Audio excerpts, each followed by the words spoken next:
First off, if you're a person who's watching this video to grade me on it, it would be a great idea to make sure that those annotations are set to on, because I use those and I like them and they're my friends.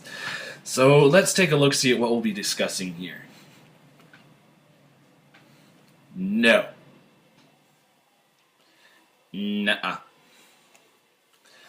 No. Now that's more like it.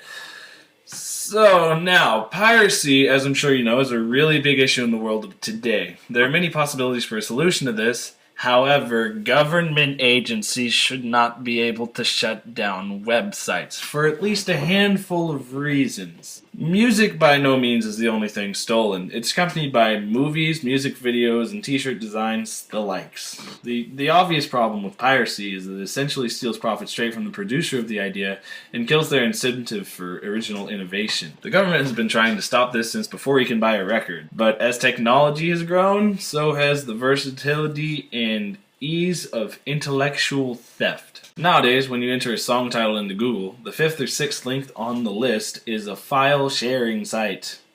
These sites are bad and illegal and usually based in foreign countries. And because of that foreign server base, it is extremely difficult for the United States government to enforce copyright laws upon them. Basically impossible, really, because the physical location of the illegal site's server is outside of their jurisdiction. For that very cause, members of the United States government put together some bills to try and pass called SOPA and PIPA. Despite the catchy acronyms, these bills weren't all that great.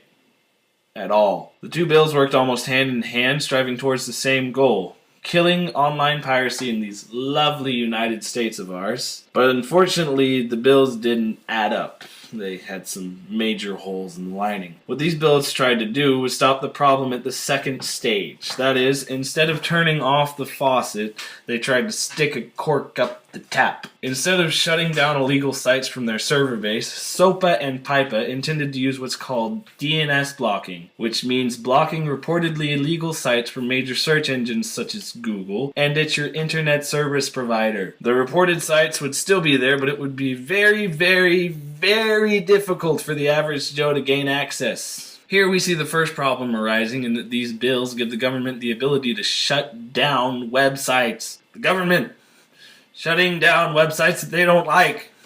That's called censoring! While SOPA and PIPA would only grant permissions for shutting down host sites of copyright infringements, the system would still be in place for further regulation. The government regulating interwebs.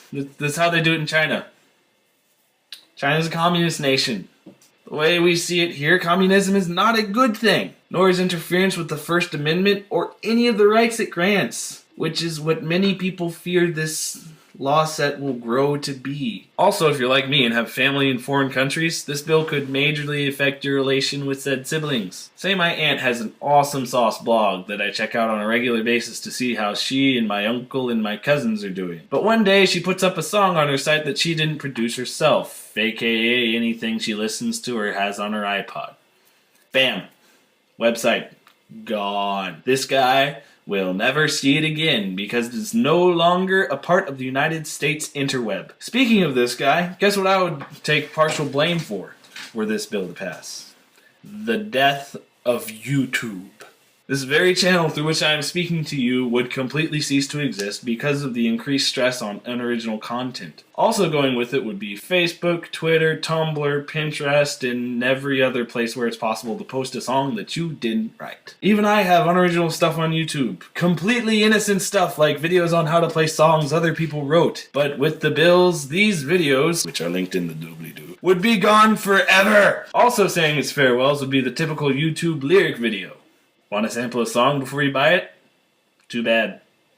Maybe Spotify will help you. No. Another big problem with SOPA and PIPA is that we really don't know for sure that they're actually necessary. Like I said before, piracy has been happening for a long time, and the Digital Millennium Act, which has been around for a long time, is doing a fairly good job at keeping it at bay as is.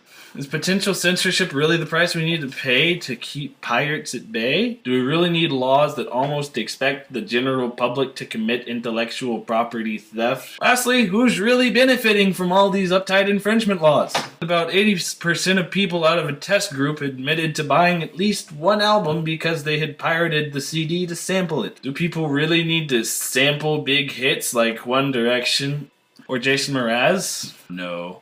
The only way piracy works for the author is when someone wouldn't have gotten into that author's music or movies or other art form had they not seen it in the first place while pirating. It's another form of publicity for them. In that way, SOPA really hurts the little guy.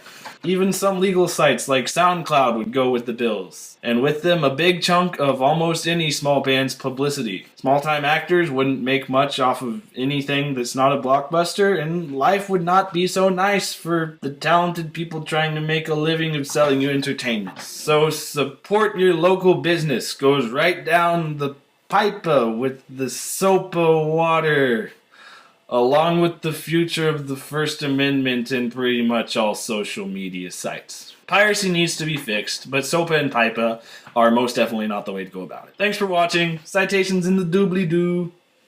DFTBA. Yeah.